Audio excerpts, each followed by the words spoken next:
नमस्कार, स्वागत आहे तुमचं.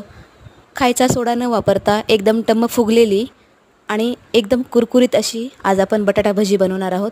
त्यासाठी मी इथे 2 बटाटे साल काढून घेतलेले आहेत. ते स्वच्छ धुवून आपल्याला त्या बटाट्याच्या चकत्या करून घ्यायच्या आहेत. कुरकुरीत बटाटा भजी बनवण्यासाठी 1 वाटी बेसन घेतलेलं आहे. 2 चमचे तांदळाचं पीठ घ्यायचं आहे. ओवा घालायचा आहे. त्यानंतर हळद, लाल तिखट, चवीनुसार मीठ आणि बारीक चिरलेली कोथिंबीर घालायची आहे. थोडं थोडं पाणी घालून पीठ घट्टसर भिजवून घ्यायचं आहे. त्यानंतर आपण जे बटाट्याच्या चकत्या केल्या होत्या त्या आपल्याला पिठामध्ये डीप करून गरम तेलामध्ये फ्राय करून घ्यायच्या आहेत.